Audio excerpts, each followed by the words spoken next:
දැන් පූසගේ ශිෂ්ණයේ කටු වගේක් තියෙනවා. දැන් අපි හිතමු දැන් ශිෂ්ණය දැන් මේ ඇදලා පෙන්නන්නත් බෑ. හරිද? එන්න මැජික් එකක් ශුක්‍රාණු පිට වෙන්න ආසන්න මොහොතේදී මේ කටු මෙහෙම වෙනවා. ආය ඇදලා ගන්නවා කියන්නේ යෝනි මාර්ගයක් රේක්ක කළා වගේ. අර කෑ ගහලා මේක ඔක වෙනකොට ඒ ගැහණු සතා පිරිමි සතා විසිකලා දාලා දුවනවා යන්නේ. අරු අන්දමන්ද උදන්නේ මේ මොකද්ද මේ? ඊළඟ පරණ සෛල ගැලවි ඉවත් යන අතර එම සෛල නව සෛල මගින් ප්‍රතිස්ථාපනය වේ. මේ පටකය සීරුම් වලට ලක්වන ස්ථානවල හමු වේ. සීරුම් වලට ලක්වන ස්ථානවල හමු වේ.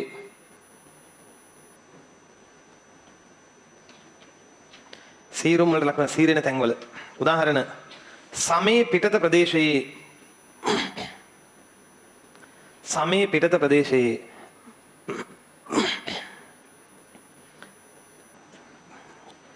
කොමාවක් මුඛ ආස්තරණේ කොයි වගේ සීරෙන්නේ කොහොමද? මුඛ ආස්තරණේ සීරෙන්නේ කොහොමද? හොඳ කරවල කට්ටක් එහෙම කන වේලාවක් ගැන හිතන්න. චිකන් කට්ටක් අරගෙන කනවා තාත්තට අම්මටත් නොදී. මේවා සීරලා යනවා මොනවම. අපිට තේරෙන්නේ නැහැ. හරි සීරුම ලක්ෂණ ස්ථානය තමයි මුඛ ආස්තරණේ. කොමාවක් ගුදයේ ඒක සූරන්නේ මොකක්ද? ගුදයේ ඒ මලදරව නිසා.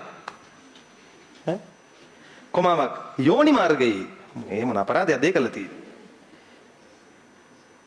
කවුද මේ යෝනි මාර්ගයේ සූරනා වගේ සාහසික අපරාධ කරන්නේ? යෝනි මාර්ගයේ දරු ප්‍රසූතියදී වෙන්න පුළුවන්, සංසර්ගයේදී වෙන්න පුළුවන්. දැන් ඔය සමහර සත්තුන්ගේ යෝනි මාර්ග සමහර දැන් මිනිස්සුනේ මේ ගැටලුවක් නැත්තේ. දැන් හරකෙක්ට ලිංගික එකතු වෙන්න හිතුනහම ඌ ගිහලා බොච් එකක් දාගෙන ඉන්නේ. ඌ ඉන්නේ අර මඩේනේ. ඒක හිතන්න. දැන් සමහර සත්තු ඉන්න දැන් මේ පූස වගේ.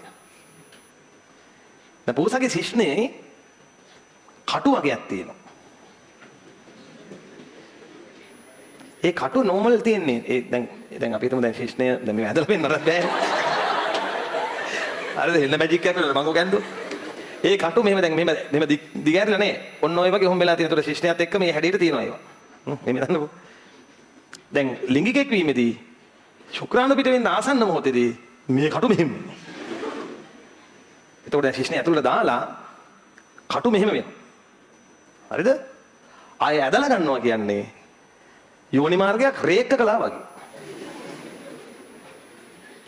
ඊට පස්සේ තමයි පූසෝ කෑ මරලා තුනි දෙන්නේ අර රැයට. හරිද?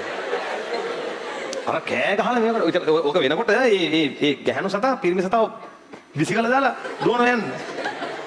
අර අන්දමන්ද උදන්නේ මේ මොකද්ද මේ? එක එක සත්තු වෙනස් නේද? ඒක වෙන්නේ එහෙම. බල්ලන් එහෙම දැක්කේ නැහැ. උන් දෙන්න දෙපැත්ත බලන කල්පනා කරා මොකද්ද උන්?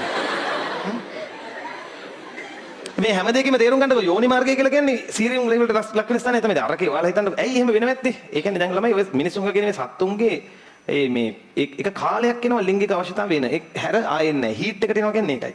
ඒ කාලෙදී එක සතෙක් එක්ක නෙමෙයි කීප දෙනෙක් එක්ක එකතු වෙනවා.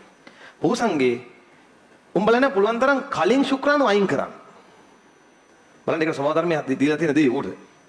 එන කටු ගොඩක් දීලා තියෙනවා. අවශ්‍ය වෙලා වෙද්දි මෙහෙම මේ කටු වලින් මෙහෙම එළියට ඇදලා අර ශුක්‍රාණු එළියට එන අතරේ ඊළඟ මොහොතේදී උඩ ශුක්‍රාණු පිට වෙනවා. එතකොට උගේ ශුක්‍රාණු තමයි සංසේචනයේ සම්භාවිතාව වැඩි. පුදුම දේවල් ඒවා. හරි?